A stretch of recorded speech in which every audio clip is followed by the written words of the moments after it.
Hey guys, it is Mash the Stampede here, and as you can tell by the title, 2025 has been a busy year for racing games. And I want to make a video about it, and I want to make a tradition out of this type of content. So, starting with 2025, I want to go through the racing games that were the best, the worst, if any, and some other racing games that I want to mention from this year or from next year, from the following year, if I had anything to comment about that. I'm not going to take too much of your time, so please, if you can, like, comment, and subscribe on the video. All right, let's get started. So very firstly, there were unfortunately a lot more games on this list before I started, and unfortunately I had to take them off of my list. And that would be, of course, because they were either pushed or ended up actually just being early access. Maybe I just heard about them, and when I looked more into the game itself, it became apparent that this racing game was going into early access. So I certainly would like to talk more about these games, but here I'm just going to briefly mention that I had intended to cover Car Cam, which looked like a pretty cool remote control car racing game. Definitely interesting. However, for now it is just an early access, so I'll keep that on my radar for 2026, but right now I'm not going to cover it for this video. Same goes with Heist Fest, Superpower Racing, and Karting for Fun, which seems like it's supposed to be somewhat of a go-karting simulator. I don't know if we've had anything like that before. Nothing certainly comes to mind. But yeah, all those are in early access, so we'll take a look and see if they come out on 2026. Also, the big early access was Assetto Corsa Rally, which I already did a video talking all about that, so if you want to see more of my thoughts about the early access, feel free to check out that video. It should be linked somewhere. But yeah, once again, it released in 2025 under early access, so the game still technically isn't finished. And that's why I'm not going to talk more about it.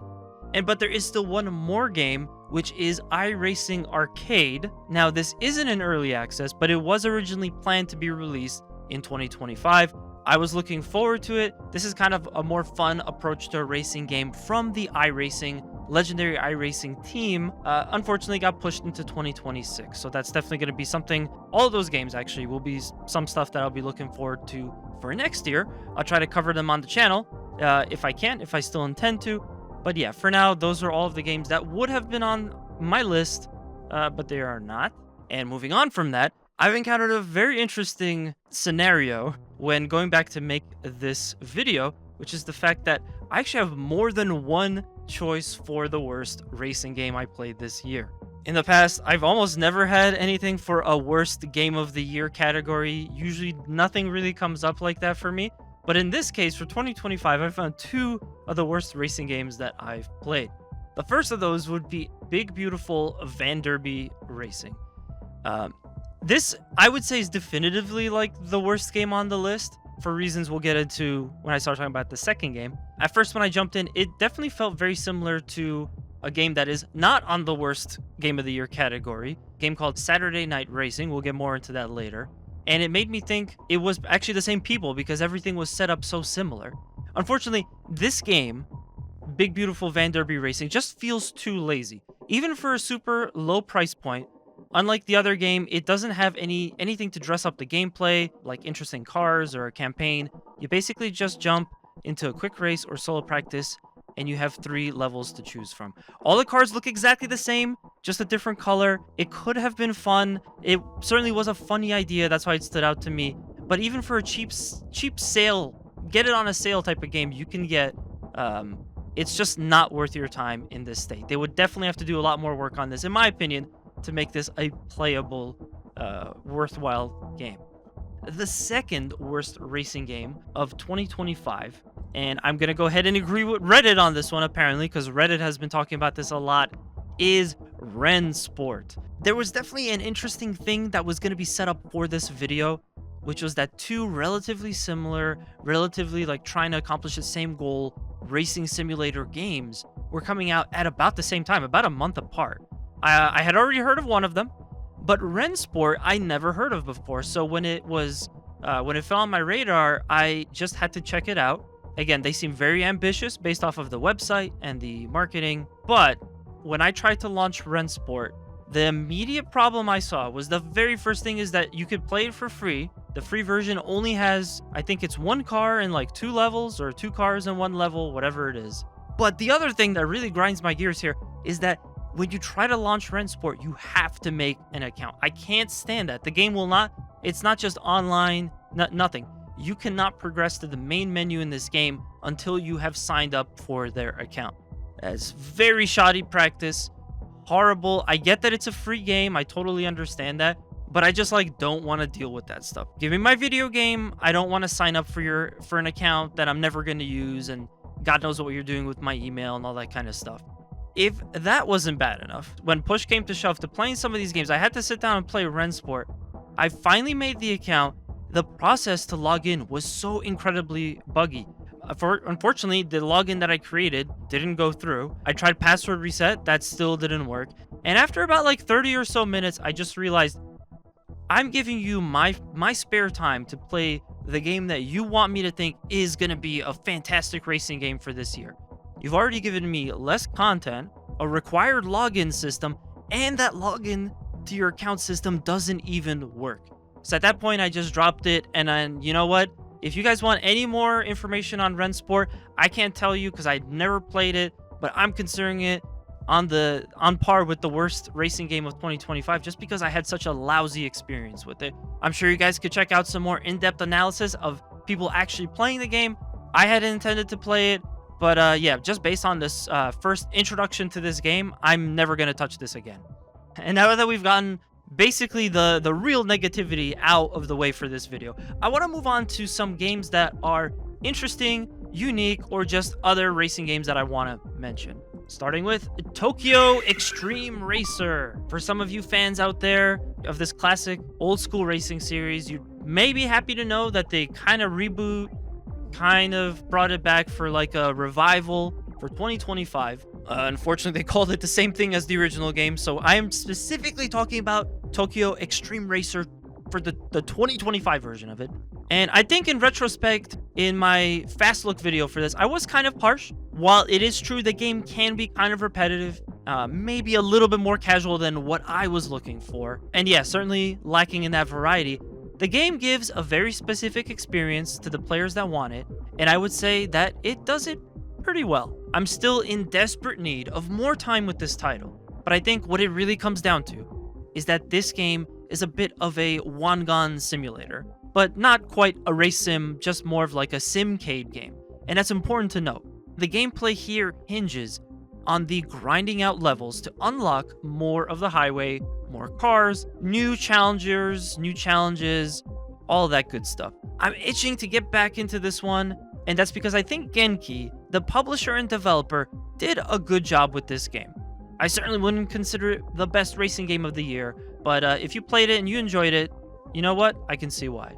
Now, following up on Rensport, which I believe came out in October, in November, we got Project Motor Racing. This is actually a game that I found out when I was in person at PAX East 2025, and Giant Software, who's there regularly, had a bit of a teaser for something that they came up that caught my attention. It was Project Motor Racing. And mind you, this is the people that brought you Farm Simulator, but yeah, lo and behold, they were trying to make a real racing simulator. Well, in 2025, it came out right after another ambitious racing simulator. But unlike that one, I actually got to play Project Motor Racing, and here's what I thought. As far as my feedback, I think that this is pretty much on par with what it needs to be for a racing sim racing game. Now, mind you, I don't typically race these types of cars and stuff like iRacing or Assetto Corsa, so there is a chance that I'm off cue on this one with some of my critiques and some of my feedback. But I think it has to be said that Project Motor Racing has an incredible amount of detail in the force feedback that you get. I also think that the game looks much better than iRacing for what you get out of the box, meaning no mods, no tweaking of the settings, just launch it and it looks really, really good. You have like way more interesting looking grass, the spectators are fully animated and actually look a little bit, quite a bit better. And I do like the way that the career mode is set up. Also, the menus are pretty quick. I would describe this, honestly, just kind of as I'm sitting here and thinking about it, as like a plug and play Practically, you don't need to learn how to navigate anything budget iRacing experience.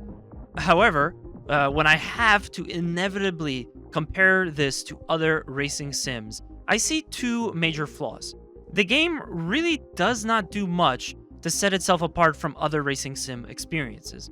Not only do we already have a plethora of games like that, for instance Gran Turismo, iRacing, Automobilista, Assetto Corsa, just to name a few, and by the way, those games pretty much hit most of these marks, and some of them even better.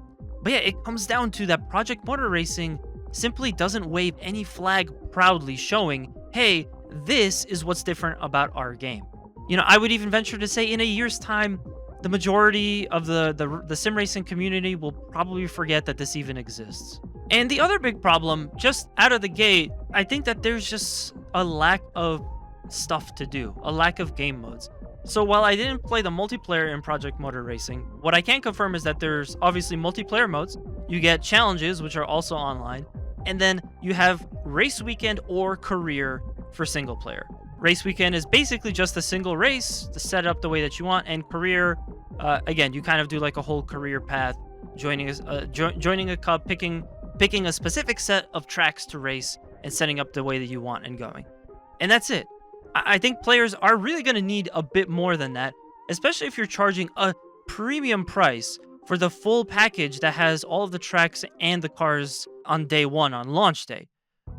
Which again, mind you, there probably will be DLC for this at some point. You know, at that point, if Project Motor Racing really isn't firing on all those cylinders, you might as well, as the consumer, just save your money and wait till the next race sim game comes out, which will hopefully not price you out of some of that content that you want. You know, tracks, cars, whatever it may be. One sad note I do have to say though, from what I had read online, it looks like the Project Motor Racing team has been disbanded, if I'm not mistaken, so that does kind of suck. Overall, I didn't hate Project Motor Racing. You know, I certainly hope the best for the team, but as far as what was here, it just didn't really seem like this had a lot of staying power. Maybe after I play a little bit more of Project Motor Racing, I'll change my tune, but that remains to be seen. Coming up next is another game that was incredibly ambitious. This was from a little bit earlier this year, and that would be Mario Kart Worlds. Mario Kart Worlds, the most recent iteration in the prolific, storied franchise of Nintendo's first and foremost mascot, diving into the world of go-kart racing. I have many things to say about this. There were also a lot of other karting games that I may or may not be getting to on this list. But yeah, while Mario Kart World is a good upgrade visually and has a solid roster of characters and tracks to choose from, I think the racing just isn't as exciting as its contemporaries from this year. Even on 150cc, the karts just don't feel fast to me. Compare that to Sonic Racing Cross Worlds and Kirby Air Ride, which both also give you a speed counter. In those games, you are basically just zooming, even with some bold direction choices for Mario Kart World, like interconnecting the tracks, the addition of rail riding, and being able to go off the track. It still wasn't enough. Sometimes it even felt like these changes were implemented in a way that isn't making the racing more fun. Like for instance, running off of the track into grass always slows you down, so you really never want to do it unless you have a mushroom. And it also doesn't feel like the go anywhere selling point for Mario Kart World applies to the majority of these tracks. The one saving grace for me for Mario Kart World, besides visual improvement, catapulting the series to the modern era like it does, is the outrun mode. This is a mode that basically allows you to rally from place to place, and as long as you get to the checkpoint, having passed enough people, you will not get knocked out. Unfortunately, if you don't make it quick enough to the checkpoint, you will get knocked out. I call it an outrun mode. Newer generations will just call it a battle royale. But what I realized was that if either Sonic or Kirby did a knockout style race mode for those two games that you could also do online, I probably would never touch Mario Kart World again. It's not a bad game, it just ended up being so forgettable for me. Moving on to the next game is Recreation, which has some of the most unique spelling on this list for a title, although not the most unique title, as we'll see soon. But Recreation was no doubt some of the most fun that I've had with a racing game, like just out of the box. The game doesn't have a lot in the sense of a tutorial, very quickly you get to jump into the game world, the island, and start messing around with the various points of interest, challenges, and free roaming around, hitting all the sweet jumps and obstacles your heart can desire. It very much feels like Burnout, which makes sense because the Burnout creators, from what I understand, were actually behind this game. They even have a Burnout race type that is literally called Takedown. Yeah, I actually had a lot of fun with this. I didn't get to beat this game. I certainly didn't get to put a lot of hours into it, but I will be looking forward to the next time I get a chance to play Recreation.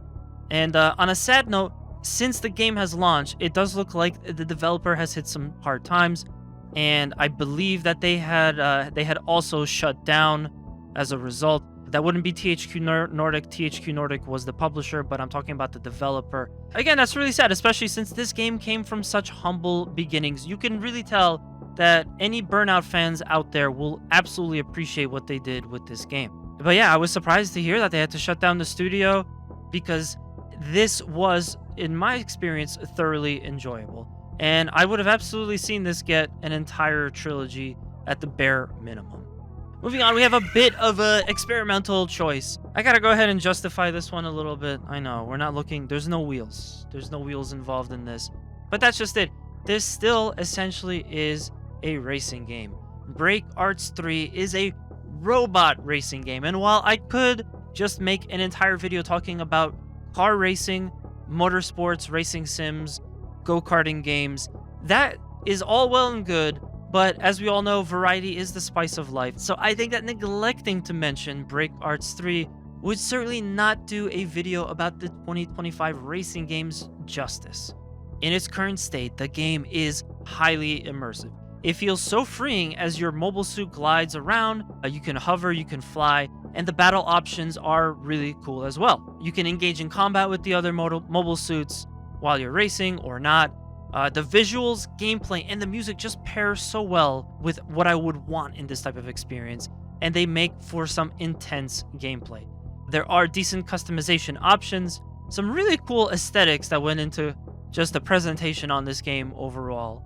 And I would recommend this one, especially if you like mecha type stuff, or you just like games that are interesting.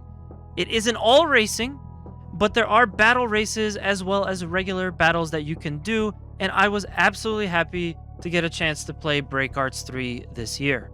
If I can be excused to just make a callback, this game certainly had the most expansive title on this list that perplexed me, and that is none other than Cyber Clutch Hot Import Nights. I mean, it just sounds like a Fast and Furious movie, which, funny enough, there was also a racing game for Fast and Furious this year. But yeah, with Cyber Clutch, it's very clear they are trying to mix a Trackmania type racing game with elements of shooter games.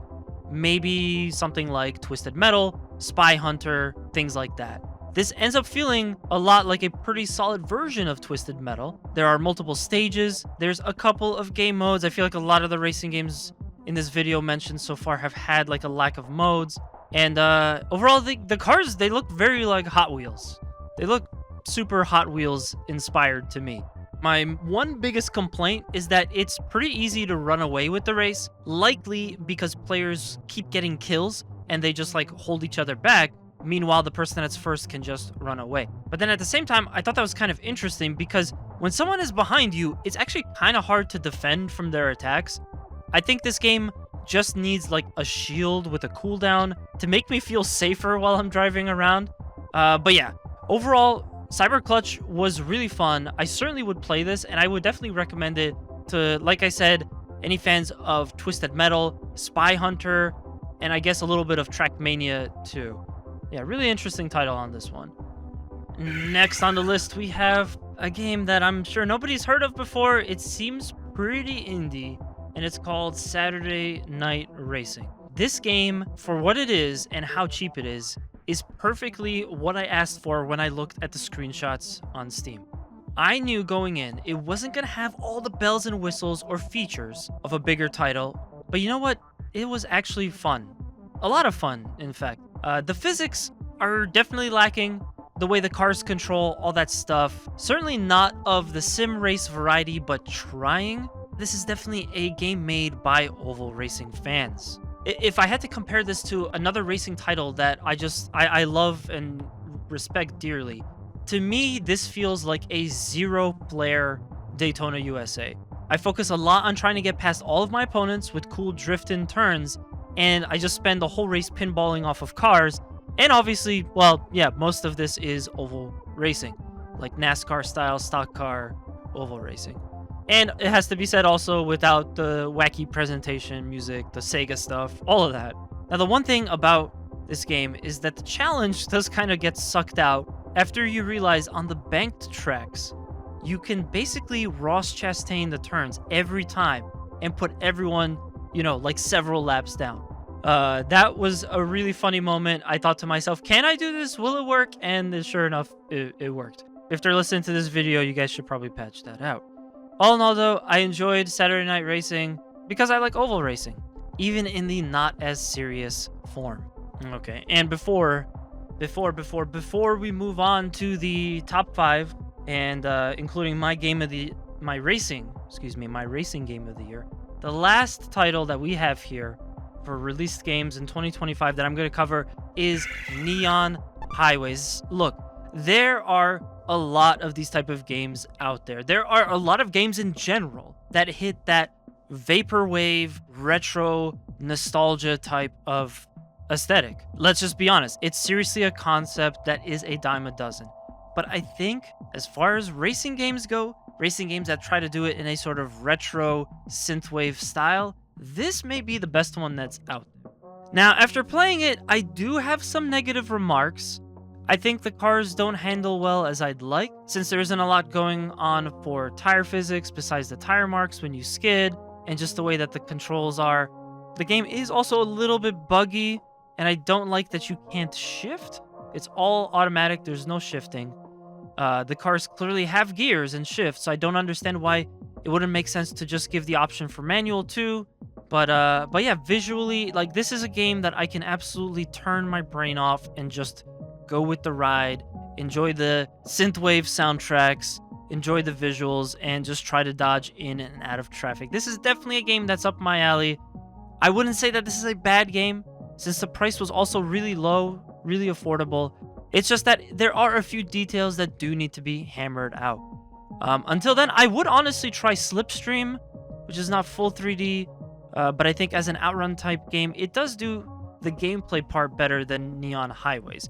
If you're looking something of more of like a cheap thrill that's enjoyable, Neon Highways is a fantastic 3D outrun type of racing game. But wait, there's more. So sorry, I was going down the list and I accidentally skipped. How could I skip? In 2025, we have a new NASCAR game, a full big budget NASCAR game, and developed no less by iRacing. I don't need to say this on this channel, but you guys know this. I am a fan of the sport of NASCAR. I follow along the active real-life racing seasons, and even have done quite a bit of sim racing related to the sport myself. So it's really hard to remove my bias initially, except that NASCAR 25, in my opinion, was underwhelming in a few key ways. From the poor launch to hit or miss online experiences, I think that the real saving grace for this game is that if you're a NASCAR fan, well, this will get you covered because they have the teams, the drivers, and the tracks you have been paying attention to all year. All that is in here. If you're looking for one of those big sports games for NASCAR, iRacing has got you covered here. It's also a chance to play with other NASCAR fans and have some ridiculous moments online, but sadly, it also kind of feels to me like iRacing could have done this release in a more serious race sim style. But it's held back because it's really not that serious. That shouldn't really be a surprise since the main iRacing game is the premier racing sim avenue for your NASCAR racing, for the NASCAR community. It certainly would have conflicted with their core base and they would have been cutting into their own, profits if this game was basically another racing sim good enough to replace iRacing. But it certainly isn't, and that could be maybe they thought it would have also been a bit redundant for them to put that out. This is certainly more of a fun, with still some intense moments, simcade type of games. Anyway, it's fun. It's not the standalone NASCAR racing sim I was expecting, and it still probably needs several more patches, and maybe the online racers can chill out a bit before this becomes like a real top-tier racing game. I'm not going to knock on this game. I would personally consider this like the top 6 racing games for me for 2025 if I had to put it on this list as a number. But yeah, there were several things that to me just kind of held it back. Hopefully I can get some more time to play this. I've been itching to hop on that online and see if things have gotten a little bit different. Put some of my road course skills to the test too. Yeah, maybe in time, NASCAR 25 will be a little higher up on my list. And now, if someone out there could just give me a drum roll, let's start our top 5 racing games for 2025. And we're gonna start with Old School Rally. This is another game that just like within this month released. It is probably the best throwback game on this list. Old School Rally really captures the fun of, well, old school rally racing games that we used to have back in the day. This was right up my alley, given that I played a lot of Sega Rally growing up, and again, when they released a more modern Sega Rally game for the PS3. When you turn on that CRT filter, it seriously transports me back to those Sega Rally Championship days. The game looks fine by itself, but the filter just works wonders for that nostalgic feeling. And it's actually probably the only use of CRT filter that I would keep on for most games that I play, like in general, even outside of racing. The racing itself is a little strange to me at first, but honestly, rally games are usually like that. I feel like it's always a matter of trying to figure out how in the hell can you control the car best. Kudos to the team for capturing this fun corner of retro racing games. However, I will say it is a bit light on game modes and pretty bare bones menu and sound effects as well. The music is also lacking. I think what takes away from that Sega Rally Championship feeling is when we start racing and there basically is no music. I get that with rally racing you have to focus on the pace notes and stuff, but there's no reason they couldn't have put just like a generic trance or drum and bass beat like in the back while you were racing a little bit lower. And I'm also not a fan that during verses the cars go through each other. I think it takes the fun out of racing to the finish line, like door handle to door handle, if you just zip right through your opponent. I mean, at that point they might as well just be a ghost. But yeah, number 5, Old School Rally. This one was like a late surprise to the year of 2025, and I was so thrilled with it that I had to put it on my top 5. For number 4, we have Sonic Racing Crossworlds, one of the other big mascot karting games that came out this year. There was a surprising number of karting games from video game or just in general like cartoon mascots that came out this year. Sonic Racing Crossworlds just, to me, keeps things exciting. There's loads of flair and several mechanics that mix the racing up, such as the gadget system. The gadget system allows you to build your abilities as you go. So instead of just essentially having to win based on just being a better kart racer in this kart racing game, you actually get to influence some of the things that are going forward. As a guy that plays a lot of RPGs, that most recently got into TCG, I actually really like the idea of between races in Grand Prix, I can suddenly modify that when I start, I get 2 boosts instead of 1. Or that I can drift, and the drift cooldown on the boost is a lot better. Or I have a starting item, or whatever it is. I like that ability. I think it allows you to mix it up. It just creates for more variety. And the overall theme here is that the game really gives you a lot to play for out of the box. And I love that the rival system challenges players to get first every time. It's also really cool that the Sega DLC characters were included already. So many times with games like these, where I'm looking at you, Nintendo, while the base roster of characters will be pretty cool, it's the DLC stuff that you want. Well, with the basic version of Sonic Racing Crossworlds, you already get some of the DLC characters, which were not available at launch. They came later, and that is going to be Joker from Persona, Ichiban from the most recent trilogy of the Yakuza games, and Hatsune Miku with more to come. I believe Knights is also going to be in this game for free. But yeah, in addition to the paid stuff, which has been cool too, like Pac-Man, SpongeBob, I heard Mega Man is coming, they got Minecraft. It's cool that Sega did their own DLC and they put it in free of charge to the player. Yeah, I think eventually I will buy some of those other characters, but for the time being, again, just getting cool racers is certainly appreciated, along with soundtracks too. So you'll get some music from like Persona, Hatsune Miku, Yakuza. Out of all of the karting games that I played for this year, I gotta say that Sonic Racing Cross Worlds is probably the best of the traditional style karting games. That it's based around like a car, drifting, that kind of stuff. I'm gonna say that for a point that will be explained soon, but for the time being, yeah, Sonic Racing Cross Worlds 4, absolutely love it, and yeah, I do like it better than Mario Kart World as well. And when I said soon, I was not kidding, because Kirby Air Riders gets number 3. This is definitively the best of the non-serious cartoon mascot kart games of the year, and I'm going to tell you why. Kirby Air Ride simply does things a little different, but even aside from this, the most key element, I think, is just the plethora of game modes and types. The game modes and types are just so important because we're not just doing another kart racing game. I want to jump into one of these, having invested my money, to see that the developer has given us all sorts of different ways to play. Of course, with Kirby Air Riders, it's not really a traditional kart racing game. It's kind of based more around like flying, and because of that, you do end up getting to do a lot of different stuff. I also believe the action feels the fastest, likely because, again, they are flying. It's super fun and thrilling, and it's a wonder that Kirby Air Riders came out this good, but Mario Kart World had an overall blandness to it. They're not the same teams, but I don't see how someone from the Mario Kart World team couldn't look over at Sakurai and go like, hey, what do you think we should put in Mario Kart World? Well, actually, now that I'm kind of like theory crafting here, maybe that's how we got that knockout mode.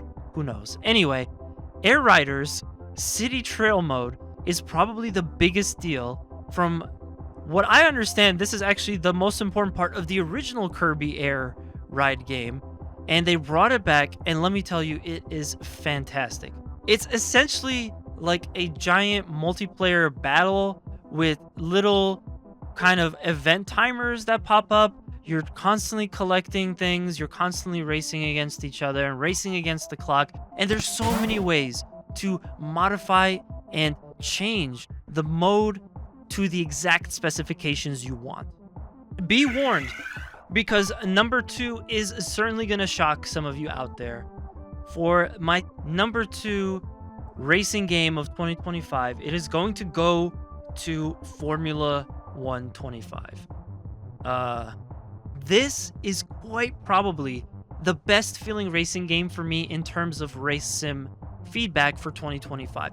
Again, I'm not including Assetto Corsa Rally in any of this, because that's not technically going to be a 2025 game since it's only in early access. But out of everything that I've played, Formula 125 takes the cake. This game was able to take advantage of my direct drive wheel in ways that really translated track surface and speed so well. I would recommend getting this if you want a very comprehensive race sim experience for specifically Formula style open wheel cars, and it also helps that the usual fixtures are there for EA Sports games like career mode, online, and team management, all that kind of stuff. I did a whole video about it, so I'm not going to go on too much about that. I highly recommend checking out my fast look. I don't want to take up any more time with this video than I have to.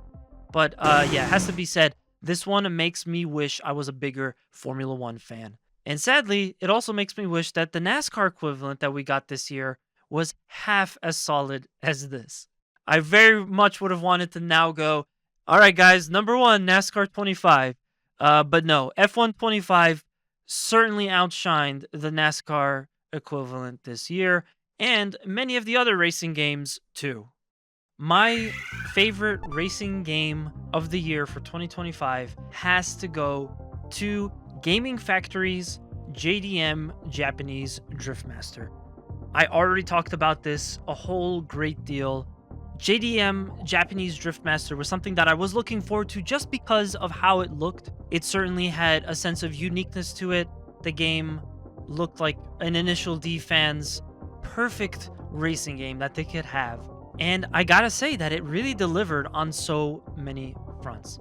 Now, a real quick disclaimer I want to throw in: on our sister channel, Two Stupid Gamers, we actually got a review code for JDM. So I definitely want to make sure to put that here. But even outside of that, I went above and beyond what most reviewers do for games, because I made sure to not only finish this game, but also continue to play this. Finish this game, continue to play it, and keep up with the development of this game as it goes, because they have more DLC that came out. They have a whole roadmap, so there's additional exciting things that JDM fans will have to look forward to in this. A JDM, a Japanese Driftmaster, certainly was a unique, fun-looking game that provided the challenge of drifting that I was looking for, while not being a drift sim racer, more so of a simcade game, but still, incredibly fun all the way through. I enjoyed having a neat manga story to go along with it, classic JDM cars to play around with, and again, even though this really isn't a racing sim game, the racing in this felt fantastic. This has been the most enjoyable experience I've had at all when it comes to sim drifting. And it's probably because it's not a sim racing game, it's a simcade game, but still, I'm gonna stand by where drifting in this game, overcoming the obstacle of having to learn drifting on the race wheel and pedal as opposed to the controller, was just my biggest frustration and like my biggest joy this year, simultaneously interlocked. I could go on about this forever. Like I said, for Two Stupid Gamers, we got a whole review code, so you could check out the first look we did there. You could check out the quick scope review if you want. But yeah, I absolutely recommend this game. If you love Initial D, if you love a sandbox racing game, a drifting game, if you love simcade, definitely go check out this title. You will not want to miss it. They did such a fantastic job with this, it has to be said. So yeah, that's it. That is my favorite racing game of the year. And yeah, I hope you guys enjoyed it. Please be sure to let me know in the comments below. I'm sure some of you have all sorts of opinions. I'm definitely curious to hear what you guys think of like Project Motor Racing. I'm also curious to hear what you guys think about Assetto Corsa Rally. If you got in on the early access to see what your experience has been like playing that, let me know all of that stuff in the comments below. If you guys enjoy Game of the Year lists and countdowns and Game of the Year award type content, definitely go check out the sister channel, Two Stupid Gamers, because within a month or two, we are going to go ahead and do our full 2025 Game of the Year content. That is going to include all types of games besides just racing. It's become a tradition, and I always look forward to taking part in that, so I hope to see some of you over there. Anyway, I have gone on super long. Once again, thank you for indulging me in this fun to make video. I hope you liked it. If you do, like, comment, subscribe to the channel. You can check me out on Twitch. I try to stream about 2 to 3 times per week. I do a lot of variety content. If you also like other variety content, go ahead and check out Two Stupid Gamers. All of the links will be in the description below. I'm Mesh the Stampede. Thank you for watching my video. And let's hope that 2026 will be just as busy for racing games as 2025 was. Thank you again, guys. I'll see you on the next stream or video.